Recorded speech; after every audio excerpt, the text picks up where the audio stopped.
ಎಲ್ಲರಿಗೂ ನಮಸ್ಕಾರ ಸ್ನೇಹಿತರೆ. ಅತ್ಯಂತ ಪವಿತ್ರವಾದ ಮಾಸಗಳಲ್ಲಿ ಶ್ರಾವಣ ಮಾಸವು ಕೂಡ ಒಂದು. ಶ್ರಾವಣ ಮಾಸದಲ್ಲಿ ಪಾಲಿಸಬೇಕಾದ ನಿಯಮಗಳು, ಲಕ್ಷ್ಮೀದೇವಿ ಪ್ರೀತಿಗೋಸ್ಕರ ಮಾಡಬೇಕಾದ ಕೆಲಸಗಳು, ವರಮಹಾಲಕ್ಷ್ಮಿ ವ್ರತವನ್ನು ಆಗಸ್ಟ್ 1 ಆಚರಿಸಲು ಆಗದಿದ್ದರೆ ಯಾವ ಶುಕ್ರವಾರ ನಾವು ಆಚರಿಸಬೇಕು, ಶ್ರಾವಣ ಮಾಸಕ್ಕೂ ಕೂಡ ಶ್ರಾವಣ ಮಾಸಕ್ಕೂ ಮುನ್ನ ಯಾವ ವಸ್ತುಗಳನ್ನು ಮನೆಗೆ ತರಬೇಕು, ಈ ಒಂದು ಮಾಸದಲ್ಲಿ ಮಾಡಬಾರದ ತಪ್ಪುಗಳೇನು ಎಂದು ಇವತ್ತಿನ ವಿಡಿಯೋದಲ್ಲಿ ನಾವು ಸಂಪೂರ್ಣವಾಗಿ ತಿಳಿಸ್ಕೊಡ್ತೀವಿ. ಬನ್ನಿ, ನೀವು ಕೂಡ ಮಹಾಲಕ್ಷ್ಮೀ ದೇವಿಯ ಭಕ್ತರಾಗಿದ್ದರೆ ಈ ಒಂದು ವಿಡಿಯೋನ ಪ್ರತಿಯೊಬ್ಬರು ಕೂಡ ಲೈಕ್ ಮಾಡಿ, ಹಾಗೆ ನೀವು ನಮ್ಮ ಚಾನಲ್ಗೆ ಸಬ್ಸ್ಕ್ರೈಬ್ ಮಾಡ್ಕೊಳ್ಳಿ ಅಂದರೆ ಈಗಲೇ ಸಬ್ಸ್ಕ್ರೈಬ್ ಮಾಡಿಕೊಂಡು ಪಕ್ಕದಲ್ಲಿ ಕಾಣುವಂತಹ ಬೆಲ್ ಬಟನ್ನ ಪ್ರೆಸ್ ಮಾಡ್ಕೊಳ್ಳಿ.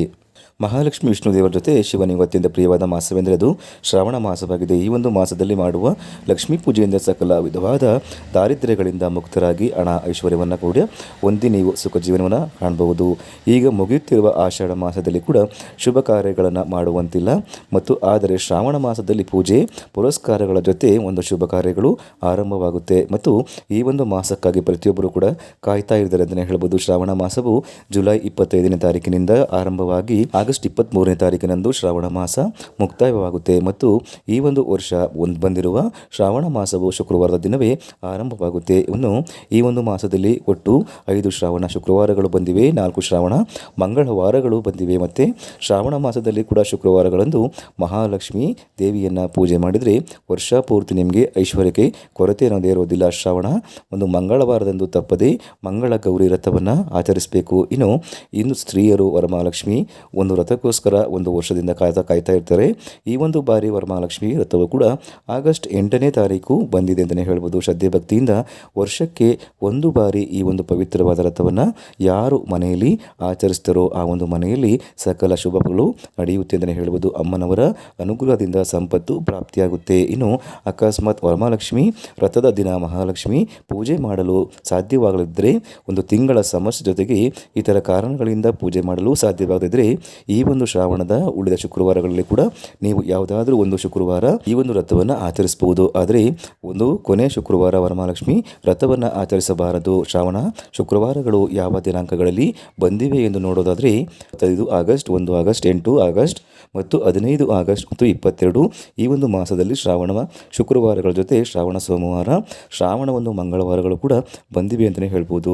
ಇನ್ನು ಮುಖ್ಯವಾದ ದಿನ ಅಂತಲೇ ಹೇಳ್ಬೋದು. ಇನ್ನು ಶ್ರಾವಣ ಮಾಸ ಆರಂಭಕ್ಕೂ ಮುನ್ನ ಕೆಲವು ವಸ್ತುಗಳನ್ನು ನೀವು ಮನೆಗೆ ತಂದಿಟ್ಕೊಂಡ್ರೆ ತುಂಬಾ ಒಳ್ಳೆಯದು. ಮನೆಯಲ್ಲಿ ಮಹಾಲಕ್ಷ್ಮೀ ದೇವಿಯ ಫೋಟೋ ಇಲ್ಲವೆಂದರೆ ತಂದಿಟ್ಕೊಳ್ಬೇಕು. ಮಹಾಲಕ್ಷ್ಮೀ ದೇವಿಯ ಒಂದು ಮುಖವಾಡ ಮತ್ತು ಹಬ್ಬಕ್ಕಾಗಿ ತಂದಿಟ್ಕೊಳ್ಬೇಕು. ಲಕ್ಷ್ಮೀ ದೇವಿಗೆ ಅತ್ಯಂತ ಪ್ರಿಯವಾದ ಶಂಖವನ್ನು ಕೂಡ ಈ ಒಂದು ಮಾಸದಲ್ಲಿ ತಂದಿಟ್ಕೊಂಡ್ರೆ ನಿಮಗೆ ಸಾಕ್ಷಾತ್ ಮಹಾಲಕ್ಷ್ಮಿಯೇ ನಿಮ್ಮ ಮನೆಗೆ ಬಂದಂತೆ. ಒಂದು ತಾವರೆ ಬೀಜಗಳನ್ನು ಮರೆಯದೆ ಈ ಒಂದು ಮಾಸದಲ್ಲಿ ಮನೆಗೆ ತನ್ನಿ, ಮತ್ತು ತಾವರೆ ಬೀಜಗಳಿಂದ ಒಂದು ಮಾಲೆಗಳನ್ನು ಮಹಾಲಕ್ಷ್ಮೀ ದೇವಿಯ ಒಂದು ಚಿತ್ರಪಟಕ್ಕೆ ಅಲಂಕಾರವನ್ನು ಮಾಡಿ ಈ ಒಂದು ಮಾಸದಲ್ಲಿ ಬೆಳ್ಳಿ ದೀಪದಲ್ಲಿ ದೀಪಾರಾಧನೆಯನ್ನು ಮಾಡಿದರೆ ತುಂಬಾ ಶ್ರೇಷ್ಠ. ಆದ್ದರಿಂದ ನಿಮ್ಮ ಶಕ್ತಿಗೆ ಅನುಸಾರವಾಗಿ ಚಿಕ್ಕ ಬೆಳ್ಳಿ ದೀಪಗಳನ್ನು ಮನೆಗೆ ತೆಗೆದಿಟ್ಕೊಳ್ಬೇಕು. ಬೆಳ್ಳಿ ದೀಪಗಳನ್ನು ತರಲು ಸಾಧ್ಯವಾಗಿಲ್ಲ ಅಂದರೆ ಕನಿಷ್ಠ ಪಕ್ಷ 5 ಮಣ್ಣಿನ ದೀಪಗಳನ್ನು ಮನೆಗೆ ತನ್ನಿ.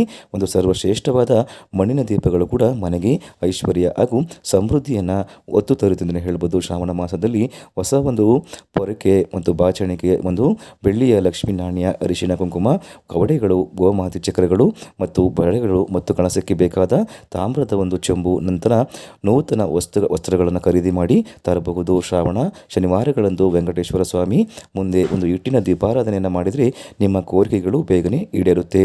ಇನ್ನು ಹಿಟ್ಟಿನ ದೀಪ ಸಾಧ್ಯವಾಗಿಲ್ಲ ಅಂದರೆ ನೀವು ತುಪ್ಪದ ದೀಪಾರಾಧನೆಯನ್ನು ನೀವು ಕೂಡ ಮಾಡಬಹುದು.